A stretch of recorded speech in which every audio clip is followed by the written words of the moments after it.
What up, everybody? Welcome to Young Bucks. Today we debate whether or not the rich should get richer. We power rank the biggest threats to the U.S. economy and break down traditional views on volatility. Along the way, we also discuss Netflix's latest acquisition, which was literally kick-ass.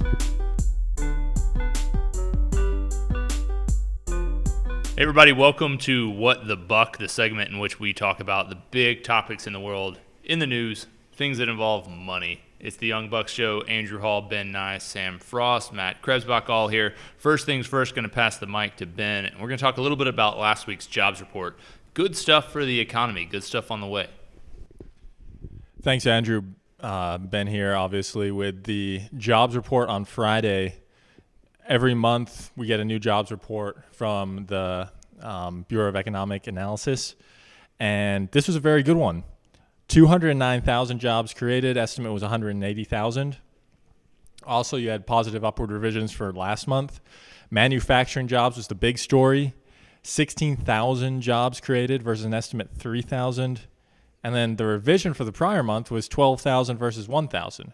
So net, you're seeing about 24,000 manufacturing jobs that were created in addition to what we originally thought. Unemployment rate at 4.3%, which is very low. And participation rate, number of people who are actually, percentage of the population that's actually in the workforce, ticked up to 62.9% from 62.8%. So all in all, good jobs report, and we continue to move forward in this economy. So the biggest read-through here, I think, for a lot of young people out there is if you're deciding whether or not you should be investing a lot, you might be a little bit hesitant. We talked about this last week on the What the Buck segment, but you might be wondering, hey, the market's been up for 9 straight years. Why would I jump in now?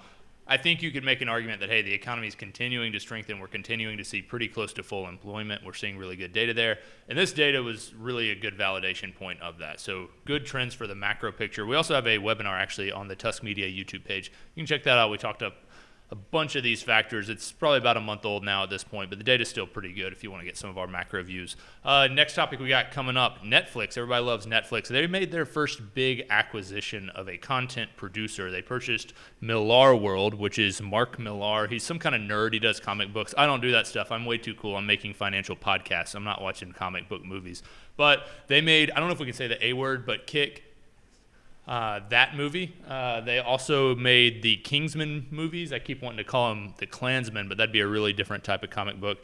And also, apparently, we're involved somehow in Captain America: Civil War. I don't know if that's right or if I just Googled something wrong, but that's what they're doing. So the question kind of becomes now that Netflix is actually directly buying content creators, not just buying the rights to films and TV shows, what would be a logical next acquisition? I know Ben wants to steal Sam's before he can do it. So, Ben, what you got?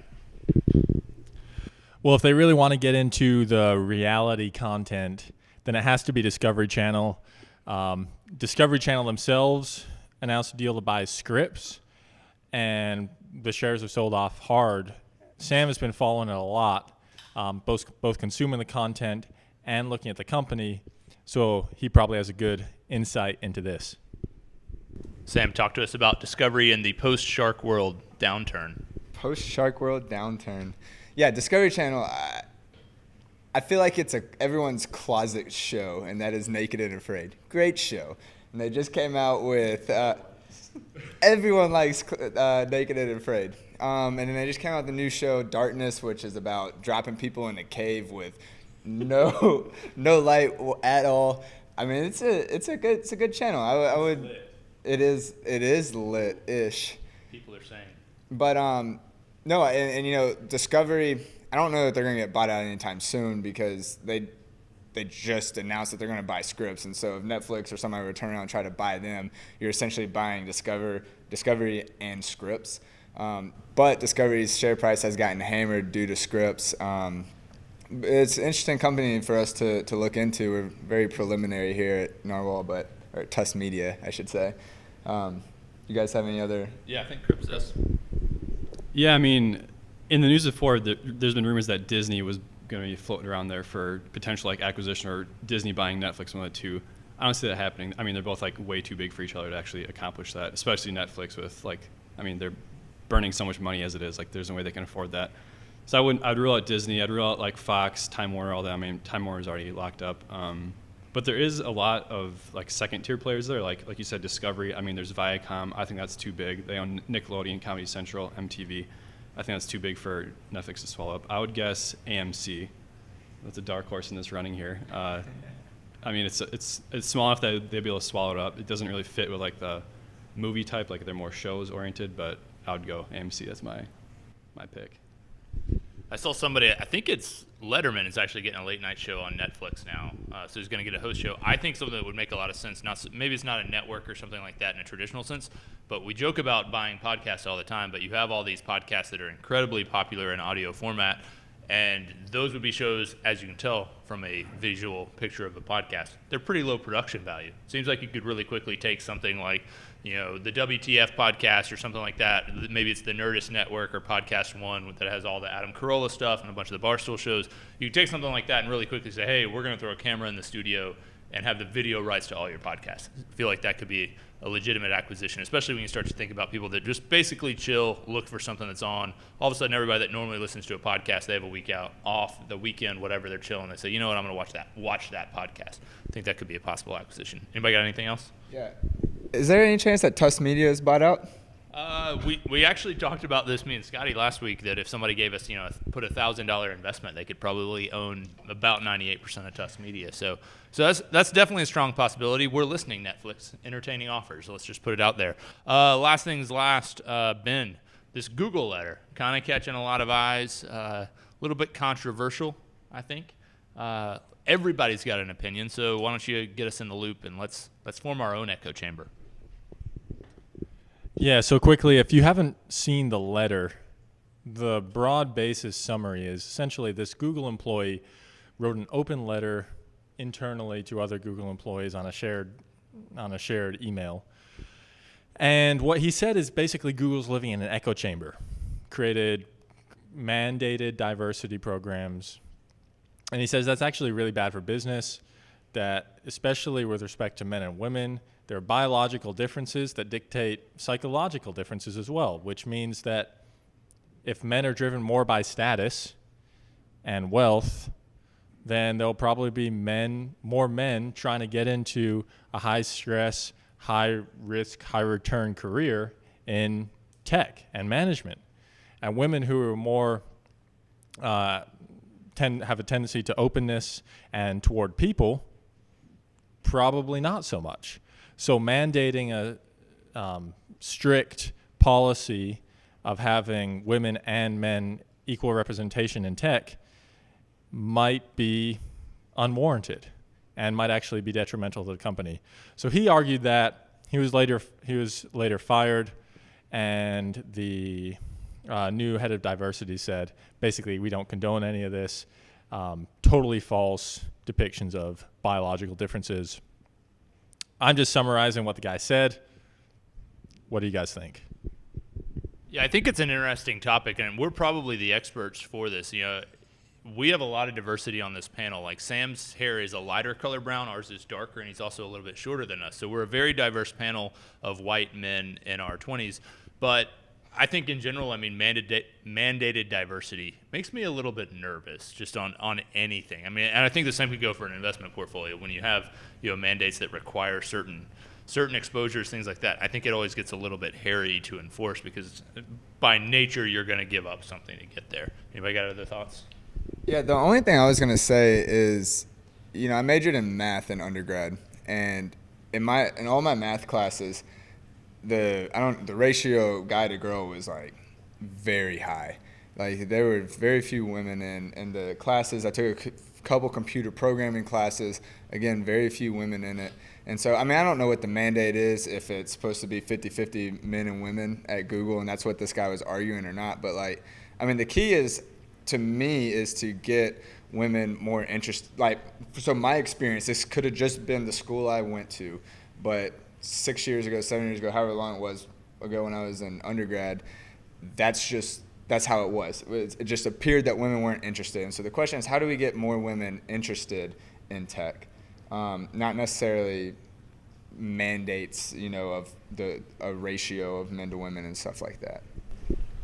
I think it's important to keep in mind what he talked about multiple times in there is just this is talking from like a distribution standpoint. Like obviously there can be some women that get to that point. There's some men that don't, but like on the whole, like it's just predominantly men.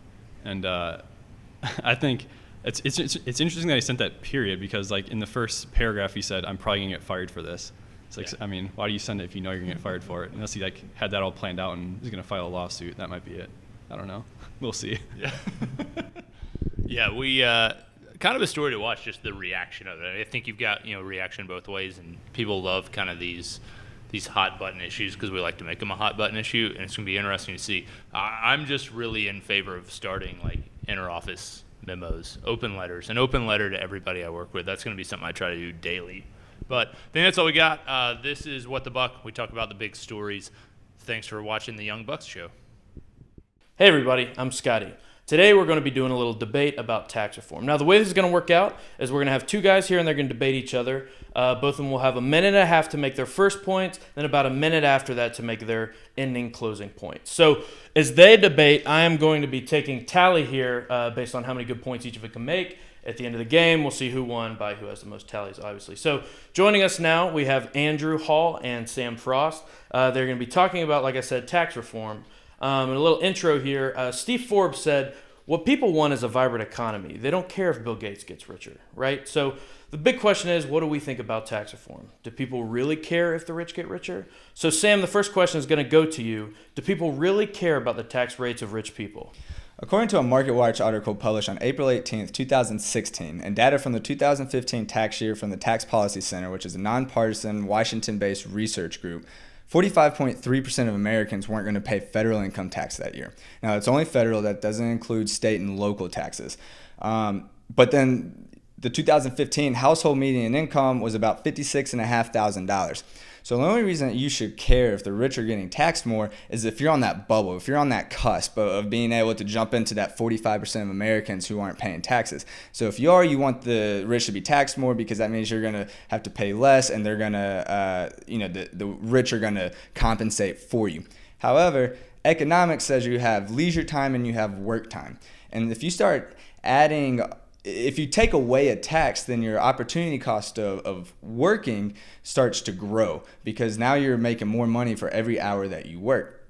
And so if you can lower those taxes, then you're more incentivized to work. And so the more you work, the more production starts to increase and GDP increases. And so the rich, if you will, are more willing to pay for employees to come work. They're willing to raise wages because production, again, is increasing, profitability is increasing.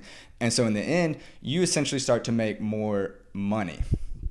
Right on. Thank you for that, Sam. Now we're going to go to Andrew, and Andrew is going to have a minute to argue why people should care how much the rich are taxed. All right, thanks, Scotty. Sam made some really valid points there. The thing that stood out to me the most that he mentioned was actually the statistic about the number of Americans who do not pay federal income taxes. That number's at 45% as of 2015. That's indicative of where we are from a political environment. We're basically in an increasingly welfare-reliant state. That's why people should really, really care about the amount of taxes that are being paid by the wealthy. If you look at history, traditionally Democrats are those that are larger proponents of welfare, not necessarily those that are the only people receiving welfare, but they're in favor of welfare-related policies.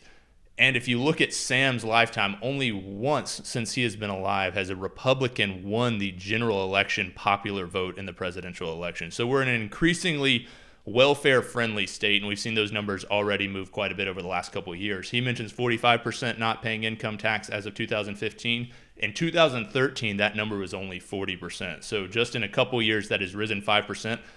Those benefits have to come from somewhere. They have to come from someone's money. And if it's not coming from the richest people in the country, where's it going to come from? Most likely it's going to come from that middle class, people that are just over that $56,000 in average income, people that are making $60, $70, $80, $100,000. Those are going to be the people that have to pay for those benefits. Andrew, you make some really good points there. But as you said that the tax amount of Americans paying taxes has risen from 40% to 45%, and you said it's even indicative of our political environment, and more people are becoming reliant on the government. But that is indicative of our politics. We've had a Democrat in office for the last 8 years who has made Americans dependent upon that. Now, we have a Republican in office, we have a Republican DC. If you start to lower taxes, then those people who are dependent on the government or whatever, they're going to start making more money because wages are going to rise. And then as wages rise, people start spending more money. The way the government makes money is money changing hands. And so if you have more money in your pocket, you're more incentivized to go out and spend money. And then the government is still making more money. Even if you lower taxes, they're still collecting the revenue that they've been collecting.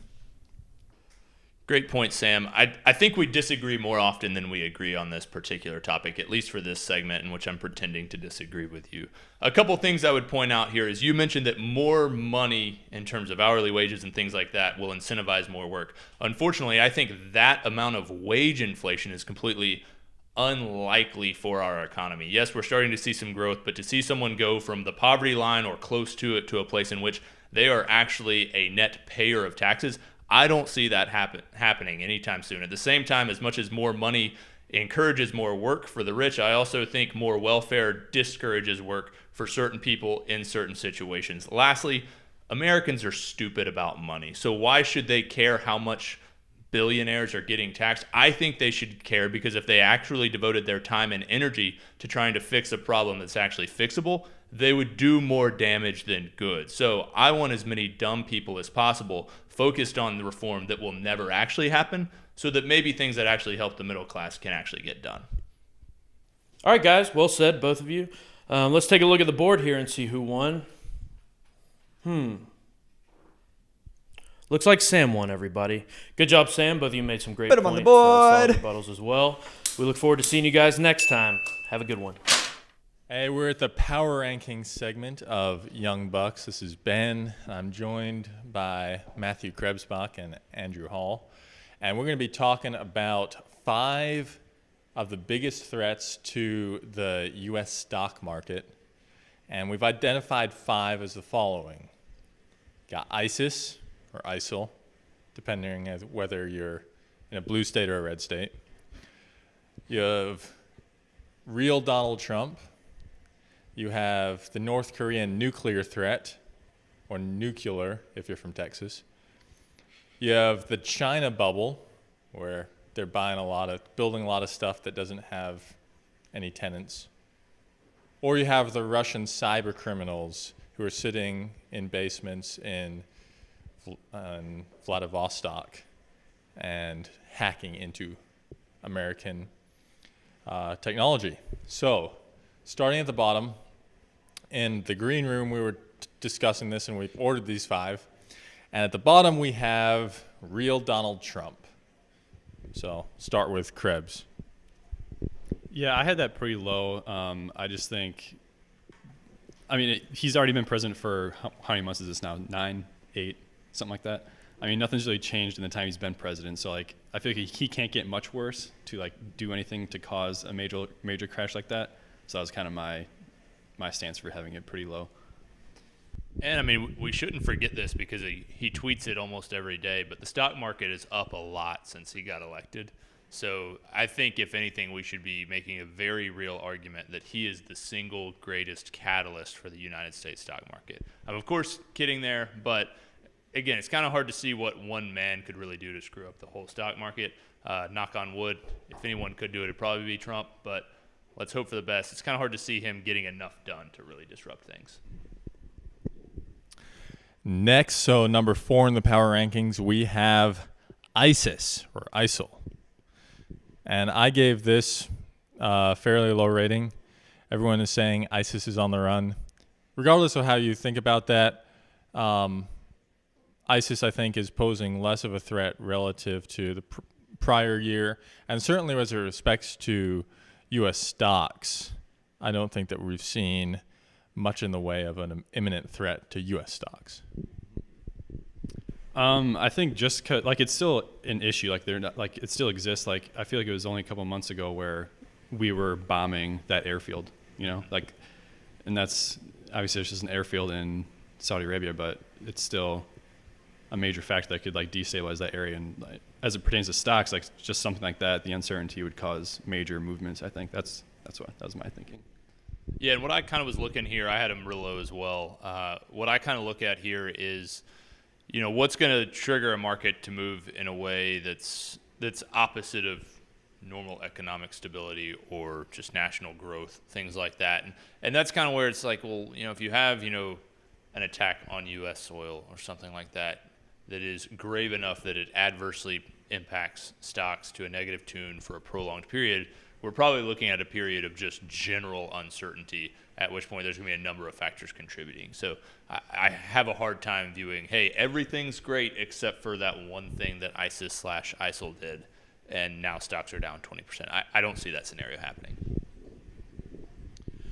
Next, in the middle of the pack, number 3, we have Russian cyber criminals. And I gave this a pretty high score. Krebs did not. Andrew was about in the middle. And the reason was the fact that we have so much of our U.S. trading is done online using technology. Everything is really using technology. There's so much information on the cloud nowadays. The threat this poses, both in terms of access to information and just total derailment of normal processes that usually go off without a hitch. I mean, think about transferring money from one account to another even. The fact that this could be disrupted could cause severe ramifications in the U.S. stock market, in my opinion. Yeah, I don't have much to say. I guess I would just say I don't see it as major of a catalyst. Like, it's going to be a factor. I mean, they can do some things, but I don't see it as being a huge trigger personally. Yeah, for me, I mean, it kind of comes down to, I don't really know anything about technology at all, so I don't understand hacking at all, but I kind of view it as you have two forces, the good guys and the bad guys. The bad guys are trying to hack, the good guys are trying to keep them out. So, I almost view this as an offensive line versus defensive line battle, and if I have a really hard time saying anybody's defensive line is tougher than the U.S.'s offensive line. Russia doesn't win at things. They don't even make the best vodka anymore. Tito's does, and that's in Austin, Texas. So I have a really hard time saying Russia's going to be better than us at anything. So challenge accepted, Russia. And now we'll just do the last two together so we don't end up keeping you in false suspense for number 1. So at number 1, we actually have the China bubble. And number 2, we have North Korean nuclear power. So the threat's coming from the Far East. The North Korean nuclear threat's obviously been in the news a lot lately. I still think that is something that continues to be blown out of proportion and they may not actually have the capabilities, probably don't actually have the capabilities in my view. The China bubble, I think, will continue to be a persistent threat. Whether or not it's a bubble is up for debate, but the fact of the matter is that they do kind of goal seek a lot of the economic data that they release. So we really don't know what's going on there. It's more of a case of uncertainty rather than we're definitely calling it a bubble. Yeah, I mean, I'll acknowledge that I may be susceptible to the recency bias on the North Korea type thing. It's just bananas to me that exists in the world today. I mean, it's kind of off topic, but it's crazy. The China bubble, kind of like you said, I don't know if you'd call it a bubble at this point. I mean, they have really high debt levels. That's like one of the more concrete data points that I've found. But like you said, they goal seek a lot of their economic data. So like you really just don't know. And with how global the economy is today, it's just, and China's such a big part of it. I mean, you saw it in September 16 where we had that correction solely because we had it was January. Yeah. January, whatever it was, but solely because the fear of like a hard landing in China. Yeah, and that's a big part of why I had China pretty high on my list. I actually had it as the second biggest threat. Exactly that. We've seen trouble and speculation of trouble in China have a very adverse impact on stocks. The first, I think it was 15 trading days of calendar year 2016 were the worst 15 trading days to open a market ever. And it was a historically bad run. People have forgotten that because the rest of 2016, the market really rallied, and obviously it's continuing to rally. But most of that was stemming from fear of what's going to happen with this Chinese bubble. So that fear is very real. We've seen it impact stocks. In terms of the nuclear situation in Korea, I don't think you can ever really overrate the threat of a crazy man. So I think that's still very much there. I also think in some regards the fears of Russia are very much there. we've seen things like this turn into a really long, prolonged standstill in terms of good faith and lack of confidence in other nations. I mean, the Cold War, to hear people talk about Russia, we're still in the Cold War. So something like nuclear North Korea, it's the kind of thing that, I mean, as ridiculous as it may sound, we're in our 20s. That could be a storyline that remains relevant for the next 20 to 30 years. It's hard to picture some of those evil ambitions not coming to fruition at some point over that time period. Thanks. So that's a wrap. At number 1, the biggest threat, we have the China bubble. Number 2, we have the North Korean nuclear threat. Number 3, we have the Russian cyber threat. Number 4 is ISIS. And number 5 is our own 45th president of the United States, Donald J. Trump. Thanks. Hi, everybody. Welcome back to the last segment of the day, the best segment of the day, saving the best for the last, and this is the call out. Have you ever wondered what the VIX is? Or to call it by its proper name, the SIBO Volatility Index. There are plenty of interpretations of it, but for something which is talked about so often in financial circles, there is a remarkably little understanding and a remarkable little history.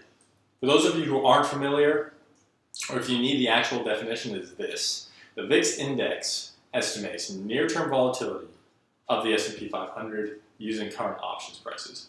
What does this mean? Well, the SIBO averages prices of options on the S&P 500 to calculate how much variation traders expect in the S&P 500 index.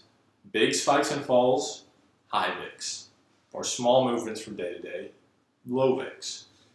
Now, the VIX index tends to rise when the market becomes more volatile, and the market tends to be more volatile when it declines. Therefore, the VIX has become known as a fear index. Of course, there's never perfect cause and effect here, but it's a relationship that has generally persisted over time. What I take issue with is this: the over-commercialized, overhyped, over-analyzed VIX. You can't go a day without seeing people on CNBC and Bloomberg decry how low the VIX is and how that somehow means we're due for a massive correction. Believing you are due for something is the exact description of a gambler's fallacy. You keep playing the slots because you are due to win.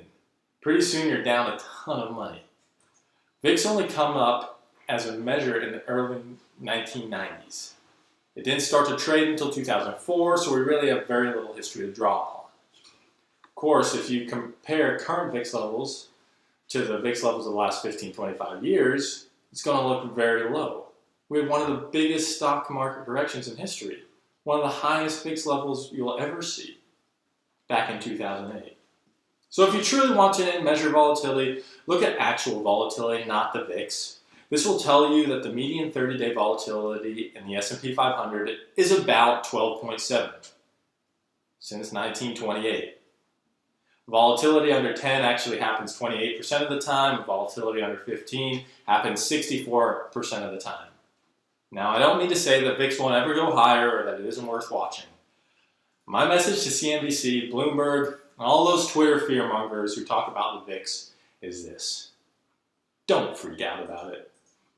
That was this week's call out. So for me and the rest of us here at the Young Bucks Show, we'll catch you back next week. Tusk Media is a subsidiary of Narwhal Capital Management. Ratings and reviews of Tusk Media content are not to be construed as endorsements of opinions, analysis, or services offered by Tusk or its parent company. The opinions and predictions shared here are our professional beliefs at the time of publication. We are not under duress from any of the corporate entities mentioned. This is not a solicitation to take any particular action. Although we are investment advisors, this information should not be considered investment, legal, or tax advice. We strive to be as impartial, insightful, and accurate as possible. We base our opinions, analysis, and calculations on information we believe to be reliable, but we cannot guarantee its accuracy. We can, however, guarantee that our opinions will sometimes be flat out wrong due to a variety of factors. Employees and clients of Narwhal Capital Management may or may not hold positions in the securities detailed and may or may not hold these positions in the future. A full list of all securities purchased, sold, or held during the 12 months preceding the date of this publication can be provided upon request. Unless otherwise noted, all data accessed via MarketWatch or the Bloomberg terminal. Past performance does not guarantee future results. A copy of Narwhal's Form ADV is available at the SEC's website, www.advisorinfo.sec.gov, or from Narwhal upon written request.